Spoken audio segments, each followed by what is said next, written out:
Welcome students हमने previous lecture में chapter number 2 start किया था। हमने रियल नंबर्स का कॉन्सेप्ट देखा था कि रियल नंबर्स क्या होते हैं। आज हम एक्सरसाइज करेंगे, एक्सरसाइज 2.1। अगर आपने प्रीवियस लेक्चर नहीं देखा तो आप उससे पहले देखें, क्योंकि जो हमने कॉन्सेप्ट प्रीवियस लेक्चर में सीखे थे वो हम इस एक्सरसाइज में यूज़ करेंगे। क्वेश्चन नंबर 1 है, identify which of the following और रैशनल एंड इरेशनल नंबर्स। हमने आइडेंटिफाई करना है कि इनमें से कौन से रैशनल नंबर्स हैं और कौन से इरेशनल नंबर्स हैं। Part 1, s√3। तो इसको अगर हम कैलकुलेट करें तो ये हमारे पास आ जाएगा 1.73205 एंड सो ऑन। तो हमने देखा था कि वो नंबर जिसे हम पी और क्यू फॉर्म में लिख सकते हैं वो रैशनल नंबर्स होते हैं, और जिसे हम पी और क्यू फॉर्म में नहीं लिख सकते वो इरेशनल नंबर्स होते हैं। तो अगर इसको देखें कि ये जो हमारा सॉल्व हुआ है ये एक नॉन टर्मिनेटिंग नंबर है, मतलब पॉइंट के बाद जो है वो चलता जा रहा है, ख़त्म नहीं हो रहा। और जो इसके जो डिजिट्स आ रहे हैं वो रिपीट भी नहीं हो रहे, लेकिन सारे डिजिट जो हैं वो मुख्तलिफ डिजिट्स हैं, रिपीट भी नहीं हो रहे। तो ऐसे नंबर्स को हम इरेशनल नंबर्स कहते हैं, क्योंकि हम इसे पी और क्यू फॉर्म में नहीं लिख सकते। अगर हम पार्ट 2 देखें तो पार्ट 2 1/6 है, इसे हम पी और क्यू फॉर्म में लिखा गया हुआ है।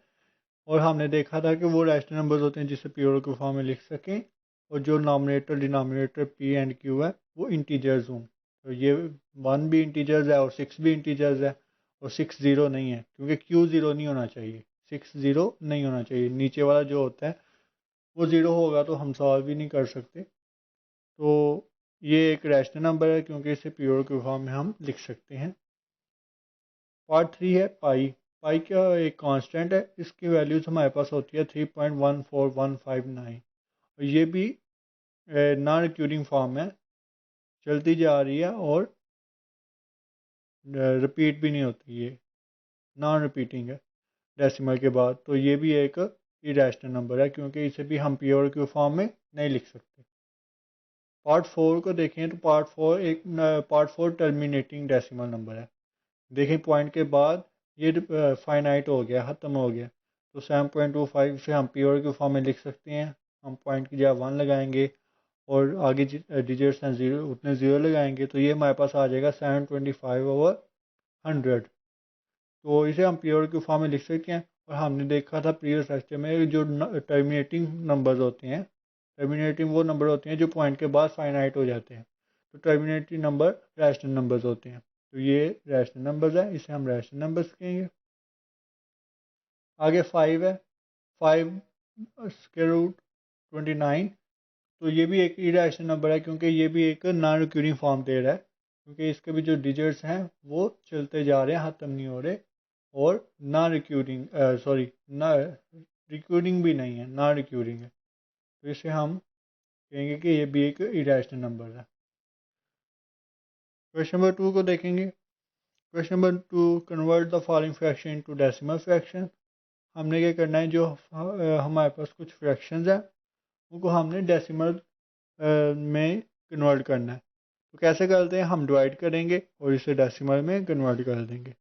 तो हम नॉमिनेटर को अंदर रखेंगे और डिनोमिनेटर को हम बाहर रखते हैं और डिवाइड करेंगे। अब देखेंगे 25 का टेबल पढ़ना है, हमारा 17 आए, तो 17 तो छोटा है 25 से, तो ये तो आ ही नहीं सकता।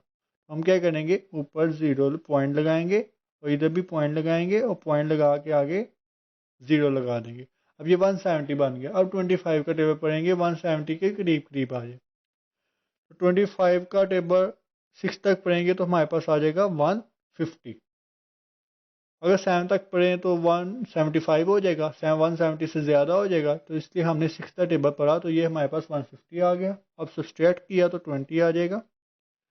अब फिर एक ज़ीरो लगाएंगे, 25 का टेबल पढ़ेंगे, हमारा 200 आ जाए, तो 25 8 आर 200। और ये हमारा क्वेश्चन सॉल्व हो गया। और इसे हमने डेसिमल में कन्वर्ट कर दिया और हमारी डेसिमल फॉर्म के आगे 0.68। और ये एक टर्मिनेटिंग है, क्योंकि हमारा ख़त्म हो गया। कुछ क्वेश्चन में नॉन टर्मिनेटिंग होगी, चलती जा रही होगी, तो आपने क्या करना है, 3-4 टर्न बार करके आपने छोड़ देना है। तो जितना आप करेंगे आप उतना ही आप लिख देंगे। 3-4 तक आप कर सकते हैं। तो ये हमारा सॉल्व हो गया। एक और पार्ट देखते हैं। पार्ट 3 लिया है हमने। इसमें भी हम क्या करेंगे, डिनोमिनेटर जो 57 है उसे अंदर रखेंगे और डिनोमिनेटर को बाहर। अब 8 को मल्टीप्लाई करेंगे, 8 का रिवर पढ़ेंगे, हमारा 57 के करीब करीब आए तो 8 7 और 56 होता है, ये 56 आ जाएगा। अब सब्सट्रैक्ट करेंगे तो 1 आ जाएगा।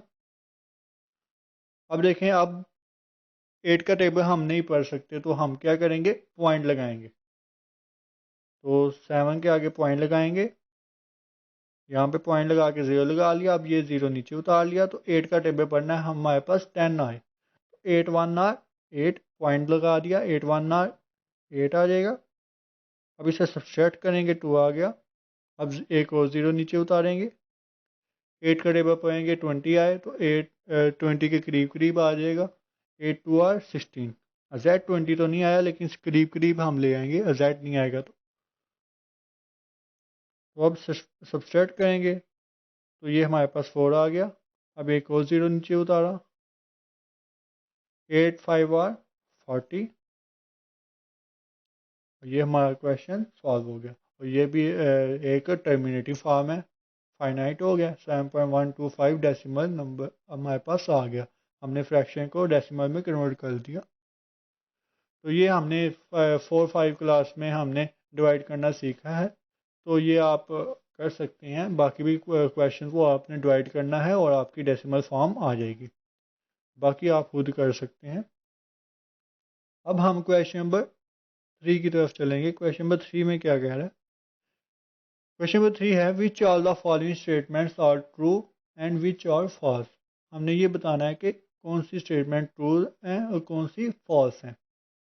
तो फर्स्ट स्टेटमेंट को देखते हैं। फर्स्ट स्टेटमेंट है 2/3 इज एन इरेशनल नंबर। वो कह रहा है 2/3 एक इरेशनल नंबर है। तो ये गलत है क्योंकि 2/3 पी और क्यू फॉर्म में है, फ्रैक्शन में है। तो जो फ्रैक्शन में लिखा जा सके वो रैशनल नंबर होता है। तो ये इरेशनल नंबर नहीं है। तो अगर हम इसे डिवाइड भी करेंगे तो ये नॉन टर्मिनेट टर्मिनेटिंग फॉर्म देगा या रिक्यूरिंग फॉर्म देगा। तो ये रैशनल नंबर है, इसे हम रैशनल नंबर है। तो यहाँ पे उसने इरेशनल नंबर कहा है तो इसे हम क्रॉस कर देंगे। अब पार्ट 2 है, pi is an irrational number. हमने अभी अभी क्वेश्चन नंबर 1 में देखा था कि पाई जो है वो इरेशनल नंबर है क्योंकि जो इसकी वैल्यूज़ अगर देखें, इसकी वैल्यू होती है 3.14159 और सो ऑन चलती जा रही है। ये नॉन टर्मिनेटिंग है और नॉन रिक्यूरिंग है। तो ये एक, इसे हम पी और क्यू फॉर्म में नहीं लिख सकते, फ्रैक्शन में नहीं लिख सकते, इसलिए हम कहेंगे ये इरेशनल नंबर है। तो हम कहेंगे उसकी स्टेटमेंट, ये स्टेटमेंट जो है वो ट्रू है और हमने टिक लगा दिया। पार्ट 3 को देखें तो पार्ट 3 को कह रहा है 1/9 is a terminating fraction. Terminating fraction वो फ्रैक्शन होती है अगर हम उसको जब सॉल्व करें तो जो उसकी डेसिमल फॉर्म आती है वो फाइनाइट हो जाए, ख़त्म हो जाए, कंप्लीट हो जाए, मुसलसल चलती ना जाए आगे। तो अगर हम इसको डिवाइड करेंगे तो हमारे पास आएगा 0.111 और चलता जा रहा है, ये फाइनाइट नहीं हो रहा। तो ये नॉन टर्मिनेटिंग है, इसलिए हम इसे कहेंगे ये जो स्टेटमेंट है वो गलत है।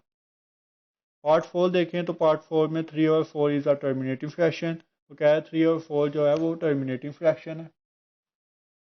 तो अगर हम इसको सॉल्व करें हमारे पास आ जाएगा 0.75। तो ये फाइनाइट हो गया, तो ये टर्मिनेटिव फ्रैक्शन है। तो हम कहेंगे ये स्टेटमेंट ट्रू है। पार्ट 5 में कह रहा है 4 और 5 is a recurring fraction. Recurring fraction क्या होती है पहले ये देख लेते हैं। रिक्यूरिंग फ्रैक्शन ऐसी फ्रैक्शन होती है कि जब हम सॉल्व करें, डिवाइड करें, जो उसकी डेसिमल फॉर्म आए वो नॉन टर्मिनेटिंग हो, मतलब चलती जाए, ख़त्म ना हो, और लेकिन उसके जो डिजिट्स हैं वो बार बार रिपीट हो। जैसे कि पार्ट 3 में हमें नज़र आ रहा है कि 0.111 बार बार एक ही डिजिट रिपीट होता जा रहा है। तो इसे हम कहेंगे ये रिक्यूरिंग फॉर्म है। इसलिए जब हम 4 और 5 को सॉल्व करेंगे तो ये फाइनाइट नंबर दे रहा है 0.8, अब ख़त्म हो गया, सॉल्व हो गया। तो ऐसे नंबर्स को हम कहते हैं ये टर्मिनेटिंग है, रिक्यूरिंग नहीं है। तो इसे हम कहेंगे ये भी स्टेटमेंट जो है वो क्रॉस है, गलत है, फॉल्स है। क्वेश्चन नंबर 4 की तरफ चलते हैं।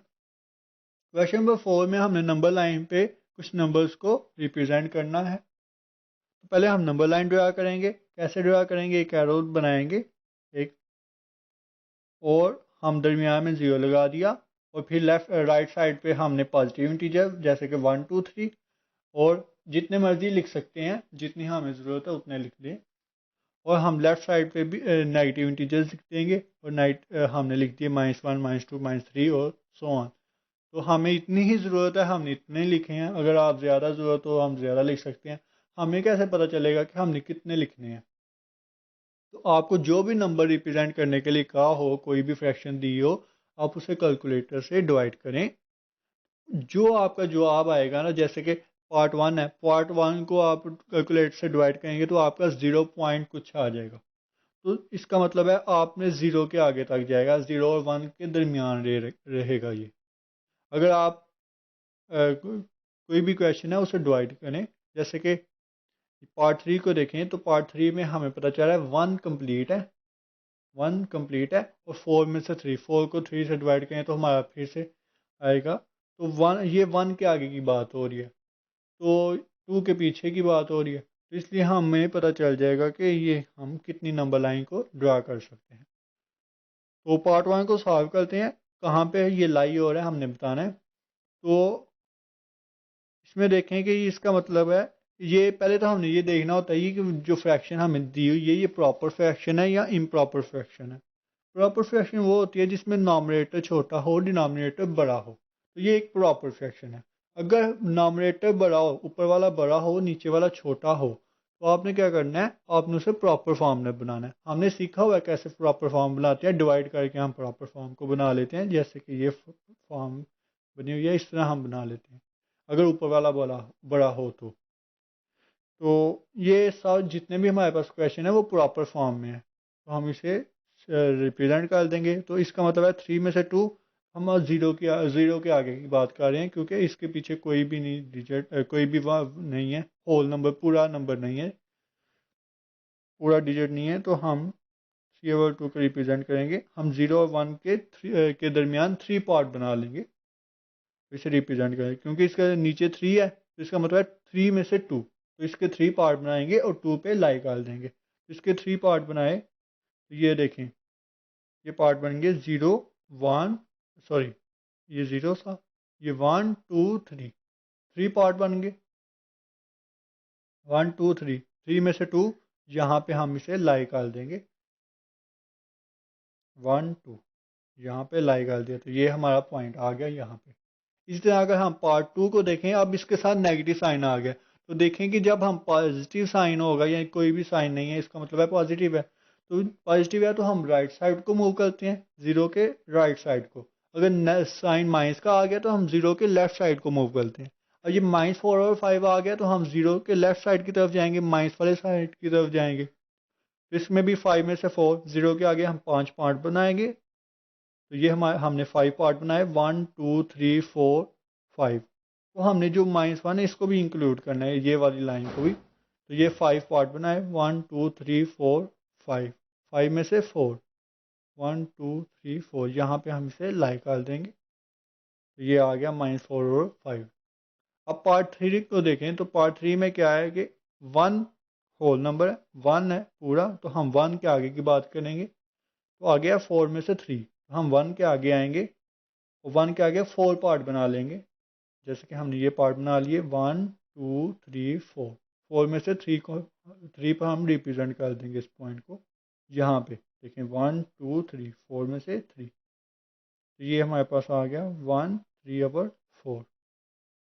आगे पार्ट 4 है, पार्ट 4 में -2 5 ओवर 8 है, तो हम -2 के आगे की बात करेंगे, -2 कंप्लीट है, तो -2 के आगे हम 8 पार्ट बना लेंगे। -2 ओवर 3 के दरमियान 8 पार्ट बनाएंगे, 8 लाइन लगा लेंगे, 8 लाइन लगा लेंगे। 1 2 3 4 5 6 7, और इसे भी इंक्लूड करेंगे 8। और जो नीचे होगा डिजिट, मतलब 8 है तो हम 7 लाइन लगाएंगे, अगर 4 है तो हम 3 लाइन लगाएंगे। तो इधर 8 था, हमने 7 लाइन लगाई। अब देखिए हम काउंट करेंगे, 1 2 3 4 5, 8 में से 5 हम यहाँ पे इसे लाई कर देंगे, -2 तो -2 के आगे की बात की है। 8 में से 5 और 8 में से हमने 1 2 3 4 5, यहाँ पे हमने पॉइंट को लाई कर दिया। यहाँ पे ये पॉइंट, ये जो नंबर है लाई कर रहा है इस पॉइंट पे। पार्ट 5 है। पार्ट 5 में +2 के आगे की बात कर रहा है, +2 है तो हम +2 के आगे आएंगे, 4 पार्ट बना लेंगे, सॉरी 4 पार्ट बनाएंगे। तो 4 है, यहाँ पे हम 3 लाइन लगा लेंगे, 1 2 3, और ये इसे इंक्लूड करके ये 4 बन जाएगा। 4 में से 3 करने हैं हमने, 1 2 3, यहाँ पे इस पॉइंट को लाई कर देंगे, 2 होल 3/4। तो ये हमारा क्वेश्चन सॉल्व हो गया। नंबर लाइन को हम ऐसे रिप्रेजेंट कर सकते हैं। अगर इम्प्रॉपर है तो उसे प्रॉपर बना के हम करेंगे सॉल्व, नहीं तो ऐसे ही रिप्रेजेंट कर देंगे। अगर पार्ट 6 भी है, पार्ट 6 जो है वो थोड़ा सा डिफरेंट है, तो हम इसे अगले लेक्चर में इसे सॉल्व कर देंगे। इसमें पाइथागोरस थ्योरम लगेगा, इसे हम अगले लेक्चर में सॉल्व करेंगे। ओके स्टूडेंट्स, अल्लाह हाफिज़।